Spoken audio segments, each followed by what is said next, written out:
Nyapa iki malah ngomongin nasab barang kowe butuh urusan kuwi pikiran dhewe kowe ngibadahmu ora apa-apa ngurusin nasab barang iki lho sing komentar-komentar niki lho ngomongin nasab ngene-ngene ngurusin ibadah ae dhewe.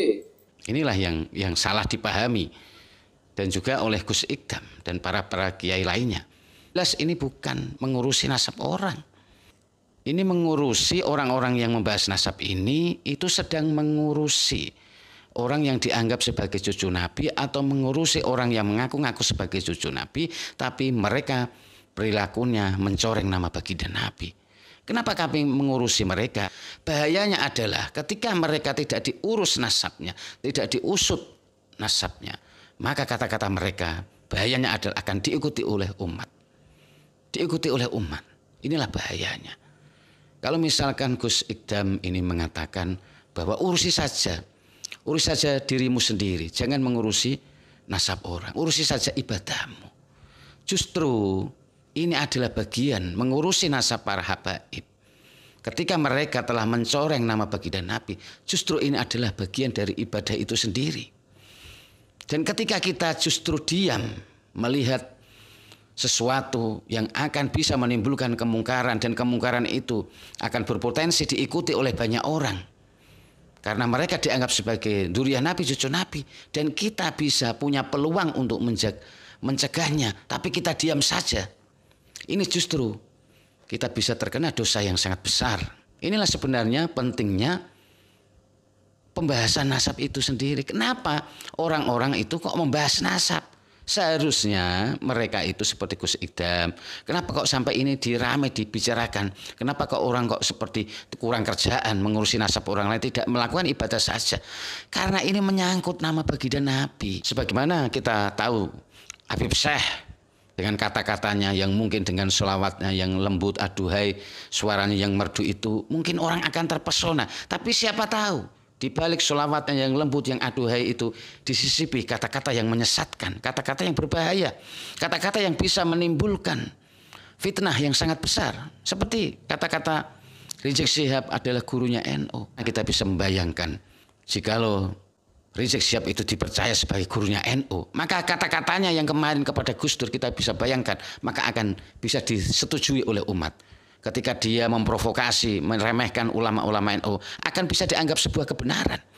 Dan inilah bahayanya hal seperti itu.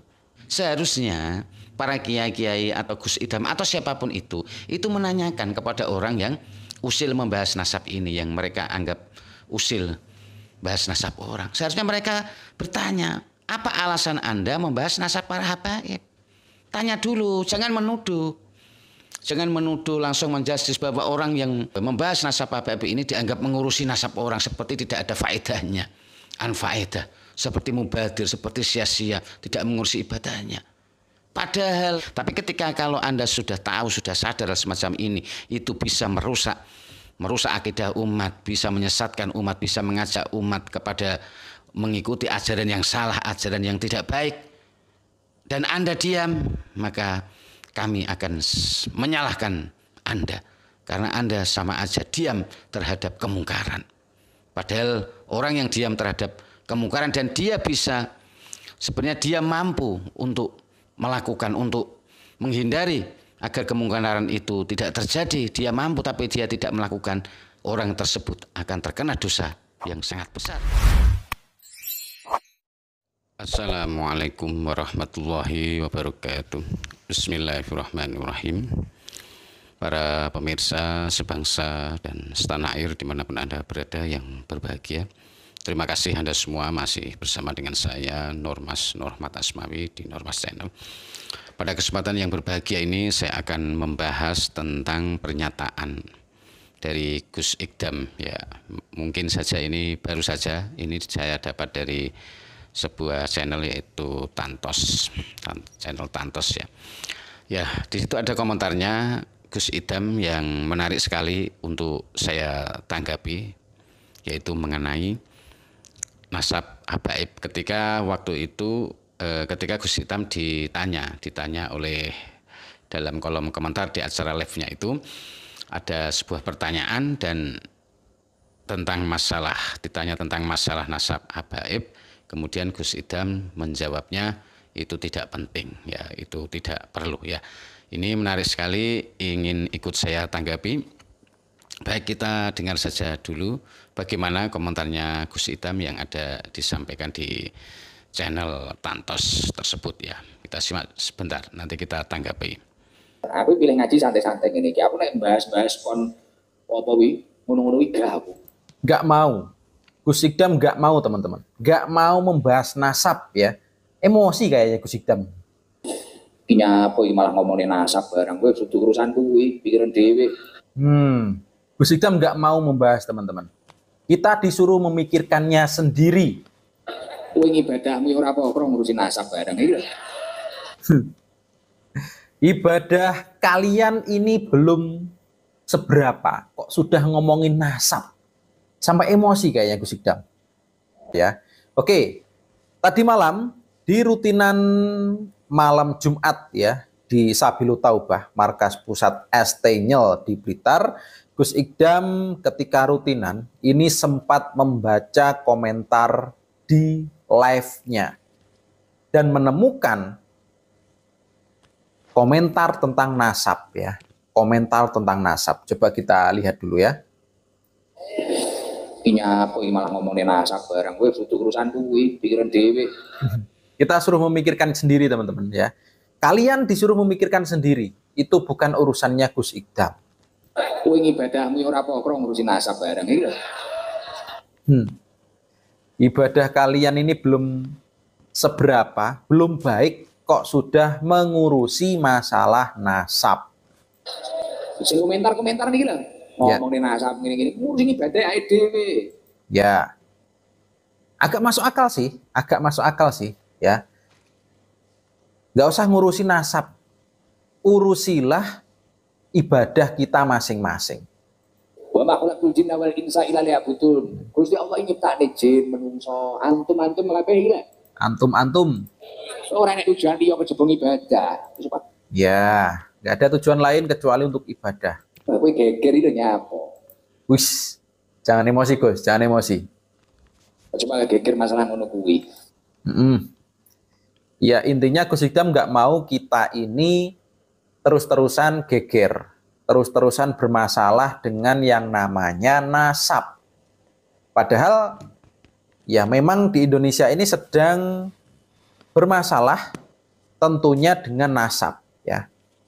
Ya, di situ jelas sekali Gus Idam ketika ditanya seperti itu, bagaimana tentang masalah habaib, intinya dia tidak ingin membahas dan mengajak kepada si penanya atau para netizen yang bertanya di situ, mengajak untuk tidak mengurusi, ya urusi saja ibadah kalian. Wong ibadahnya saja itu masih istilahnya belepotan atau masih kurang dan sebagainya, kok ngurusi nasab orang. Ya mungkin pengertian semacam ini kalau kita cerna secara logika sederhana ya mungkin bisa diterima kalau memang yang dimaksud dengan pembahasan nasab itu, orang yang membahas nasab itu hanya sekedar mengurusi nasab orang. Inilah yang jadi pengertian para kiai-kiai atau siapapun itu yang sampai sekarang itu masih membela nasab Ba'alawi itu. Seperti itu pengertiannya, yaitu dianggap orang yang mengurusi nasab ini itu dianggap mengurusi nasab orang. Inilah yang salah dipahami dan juga oleh Gus Idam dan para kiai lainnya. Jelas ini bukan mengurusi nasab orang.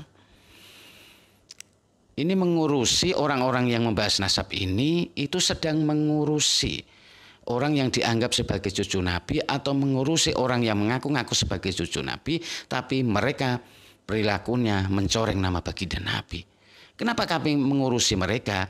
Karena mereka telah membawa nama baginda Nabi.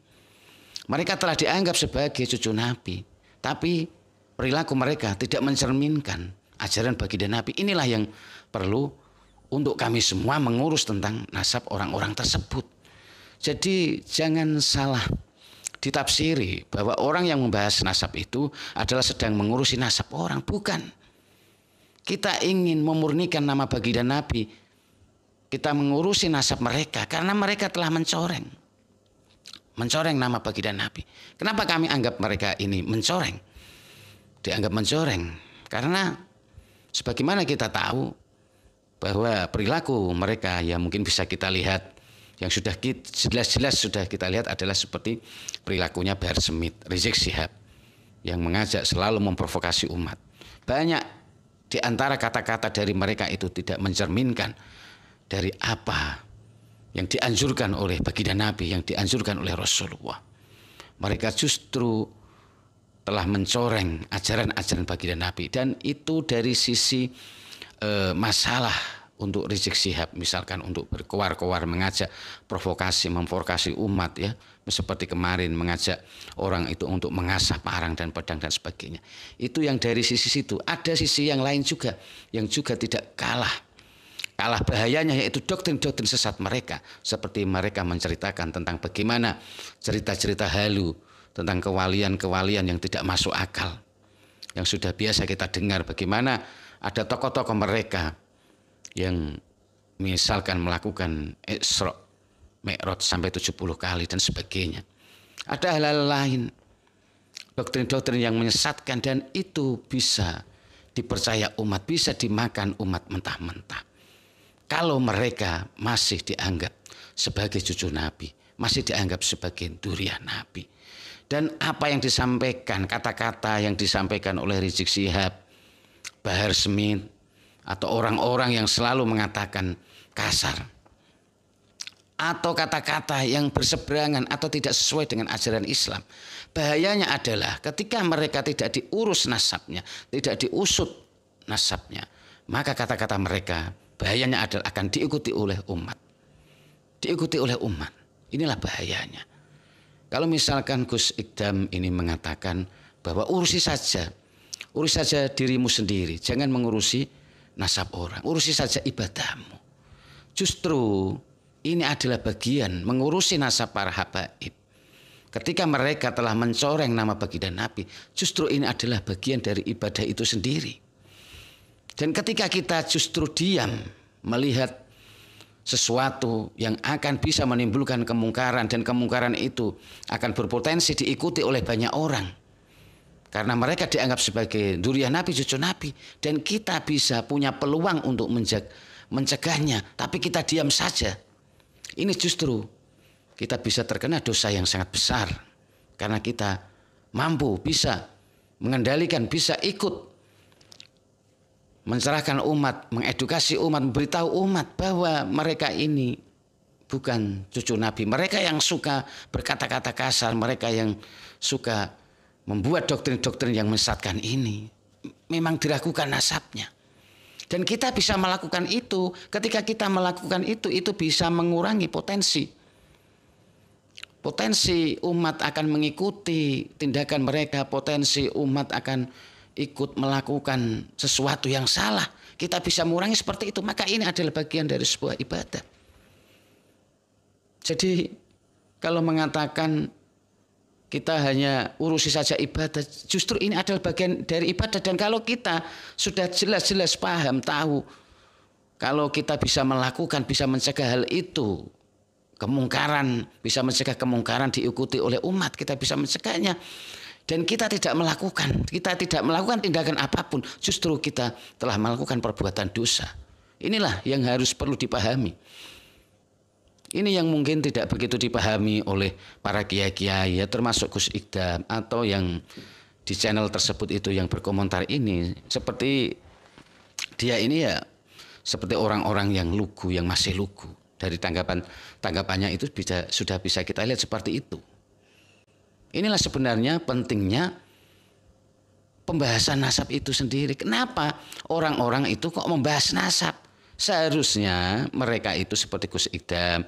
Kenapa kok sampai ini diramai dibicarakan? Kenapa kok orang kok seperti kurang kerjaan mengurusi nasab orang lain, tidak melakukan ibadah saja? Karena ini menyangkut nama baginda Nabi. Karena mereka sudah diakui sebagai durian Nabi, atau mereka sudah mengaku sebagai cucu Nabi. Kebanyakan umat tahunya mereka itu karena mereka itu dianggap umat sebagai cucu Nabi. Ini yang menjadi sangat berbahaya. Kalau mereka masih dianggap sebagai cucu Nabi, terus kemudian mereka mengatakan sesuatu yang salah, mengatakan kata-kata kotor, atau menyampaikan hal-hal yang salah, ini sangat bahaya, bahayanya sangat besar sekali, karena mereka menjadi public figure. Karena dengan diakui atau dianggap umat sebagai cucu Nabi, kata-kata mereka akan sangat rawan sekali untuk diikuti oleh umat. Inilah bahayanya. Sebagaimana kita tahu Habib Syekh dengan kata-katanya yang mungkin dengan sholawatnya yang lembut, aduhai, suaranya yang merdu itu, mungkin orang akan terpesona. Tapi siapa tahu di balik sholawatnya yang lembut, yang aduhai itu disisipi kata-kata yang menyesatkan, kata-kata yang berbahaya, kata-kata yang bisa menimbulkan fitnah yang sangat besar. Seperti kata-kata Rizik Syihab adalah gurunya NU. Ini bagaimana? Padahal kita sudah tahu bagaimana sikap Rizik Syihab kepada tokoh ulama NU, sebagaimana Gus Dur yang sudah kita ketahui, yang telah menjelek-jelekan, menganggap Gus Dur itu buta mata, buta hati. Itu semua umat NU, ya semua umat Islam pasti banyak yang tahu tentang hal semacam itu. Bagaimana kata-katanya yang sangat provokatif itu, menjelek-jelekan. Terus kemudian ada seseorang yang suaranya begitu merdu, suaranya begitu lembut, tiba-tiba mengatakan Rizik Syihab itu adalah gurunya orang NU. Ini kan menyesatkan. Bahwa orang-orang sejelas orang-orang seperti Rizik Syihab ini pembenci ulama NU. Yaitu diantaranya yang sudah jelas adalah Gus Dur. Kok bisa dianggap sebagai gurunya NU? Ini kan bahaya. Dan orang semacam ini, kalau mereka kemudian dibiarkan, ya, tidak diusut nasabnya, tidak diragukan nasabnya, mereka dibiarkan, maka ketika umat masih percaya bahwa mereka ini adalah dianggap sebagai zuriyah Nabi, cucu Nabi, inilah bahayanya. Mereka, kata-kata mereka akan diikuti. Bagaimana kita bisa membayangkan jikalau Rizik Syihab itu dipercaya sebagai gurunya NU, maka kata-katanya yang kemarin kepada Gus Dur kita bisa bayangkan, maka akan bisa disetujui oleh umat. Ketika dia memprovokasi, meremehkan ulama-ulama NU, akan bisa dianggap sebuah kebenaran. Dan inilah bahayanya hal seperti itu. Entah apa Gus Idham ini memikirkan hal semacam itu atau tidak. Kenapa? Atau memang beliau itu tahu tapi pura-pura tidak tahu? Ya, kita juga tidak tahu. Sampai di mana? Inilah bahayanya. Ketika orang sudah dianggap sebagai public figure, ya, seorang mungkin yang sangat berpengaruh, mungkin dihormati oleh banyak muhibin-muhibinnya, mengatakan hal semacam itu. Kenapa pembahasan nasab ini itu ada? Inilah yang seharusnya jadi pertanyaan mereka, para kiai-kiai itu. Harusnya mereka itu tabayun atau bertanya kepada orang-orang, kenapa kamu kok sok usil membahas nasab orang, membahas nasab abaib? Kenapa kamu tidak ngurusi ibadahmu? Seharusnya para kiai-kiai atau Gus Idham atau siapapun itu menanyakan kepada orang yang usil membahas nasab ini, yang mereka anggap usil bahas nasab orang. Seharusnya mereka bertanya, apa alasan Anda membahas nasab para habaib? Tanya dulu, jangan menuduh. Jangan menuduh langsung menjudge bahwa orang yang membahas nasab habaib ini dianggap mengurusi nasab orang seperti tidak ada faedahnya, anfaedah, seperti mubadir, seperti sia-sia, tidak mengurusi ibadahnya. Padahal kalau kalian tahu tujuan murni, tujuan suci orang-orang yang meragukan membahas nasab ini, tujuannya adalah ingin memurnikan nama baginda Nabi. Karena apa? Karena nama baginda Nabi selama ini itu banyak dicemari oleh kalangan mereka yang mengaku-ngaku, yang dianggap sebagai cucu Nabi, yaitu dari kalangan para habaib itu. Inilah bahayanya. Makanya pembahasan nasab ini perlu untuk selalu digalakkan, perlu untuk selalu dibahas. Selagi mereka yang mengaku-ngaku sebagai cucu Nabi, sebagai dzurriyyah Nabi, mereka masih ingin diakui, atau mereka masih tidak terima. Seandainya kalau mereka itu mau terima, pasti kami yang membahas nasab itu akan justru diam. Mereka menerima dengan legowo, diragukan nasabnya, sambung kepada Nabi. Tetap akan kami hormati mereka yang punya kapasitas keilmuan, akan kami hormati sebagai orang yang alim, sebagai ulama. Mereka yang pintar akan kami hormati sebagai orang yang pintar. Kita bukan sedang membahas apa itu masalah ini keturunan siapa. Kita bukan berarti memprotes Gus Idham apa itu yang menghormati para habaib itu dengan ilmu. Kita membenarkan sikap Gus Idham ketika menghormati Habib Syekh itu karena ilmunya, menghormati habaib karena ilmunya, karena kesolehannya. Oke, kami setuju. Kami setuju, itu dihormati kalau memang hal itu benar dan kalau itu memang sesuai. Tapi juga perlu Anda pahami ya untuk Gus Idam atau siapapun itu, para kiai-kiai lainnya, bahwa kenapa kami memprotes, membahas nasab mereka? Karena ada kejanggalan, ada sesuatu yang berbahaya dalam diri mereka kalau ini tidak disampaikan kepada umat. Karena mereka telah menyelipkan pesan-pesan yang sangat berbahaya di dalam ceramah-ceramah mereka. Inilah kenapa kami usil membahas nasab. Kenapa kami tidak diam? Karena ini adalah panggilan jiwa. Panggilan jiwa harus ada yang membahas, harus ada yang meneruskan. Sehingga apa? Sehingga doktrin-doktrin mereka yang menyesatkan, kata-kata mereka yang kotor, yang tidak pantas untuk diikuti, itu nanti betul-betul tidak diikuti oleh umat. Karena apa? Karena umat sudah mulai sadar bahwa ternyata mereka yang suka berkata-kata kotor, yang suka mengajak kita ke arah kejelekan ini ternyata memang bukan cucu Nabi, bukan durian Nabi. Itu ketika umat sudah sadar bahwa mereka ternyata memang bukan cucu Nabi, mereka tidak akan lagi, fanatik butanya akan mulai berkurang. Inilah pentingnya pembahasan nasab itu. Jadi untuk Gus Idam ketika menyarankan hal seperti itu, dan kalau Anda memang betul-betul belum tahu bagaimana tujuan orang yang membahas nasab ini, kalau Anda memang belum tahu bagaimana ternyata para habab ini sebagian besar itu mengajarkan sesuatu yang menyesatkan, bagaimana kata-kata kotor mereka, kalau Anda belum memahami hal seperti itu, mungkin kami masih bisa memaklumi. Tapi ketika kalau Anda sudah tahu, sudah sadar hal semacam ini, itu bisa merusak akidah umat, bisa menyesatkan umat, bisa mengajak umat kepada mengikuti ajaran yang salah, ajaran yang tidak baik, dan Anda diam, maka kami akan menyalahkan Anda. Karena Anda sama aja diam terhadap kemungkaran. Padahal orang yang diam terhadap kemungkaran dan dia bisa, sebenarnya dia mampu untuk melakukan, untuk menghindari agar kemungkaran itu tidak terjadi, dia mampu tapi dia tidak melakukan, orang tersebut akan terkena dosa yang sangat besar. Tapi ketika kalau Anda sudah tahu, sudah sadar semacam ini, itu bisa merusak akidah umat, bisa menyesatkan umat, bisa mengajak umat kepada mengikuti ajaran yang salah, ajaran yang tidak baik, dan Anda diam, maka kami akan menyalahkan Anda. Karena Anda sama aja diam terhadap kemungkaran. Padahal orang yang diam terhadap kemungkaran dan dia bisa, sebenarnya dia mampu untuk melakukan, untuk menghindari agar kemungkaran itu tidak terjadi, dia mampu tapi dia tidak melakukan, orang tersebut akan terkena dosa yang sangat besar. Tapi seandainya kalau memang dia tidak mampu, itu tidak dalam kemampuannya, mungkin dia hanya diam saja, itu termasuk lemah-lemahnya iman. Inilah sebenarnya yang harus dipahami, yang harus dimengerti. Ya, saya kira cukup sekian dari tanggapan saya terhadap Gus Idam. Semoga ini bisa bermanfaat, menjadikan tambahan pencerahan untuk kita semua. Wabillahi taufiq wal hidayah. Wassalamualaikum warahmatullahi wabarakatuh.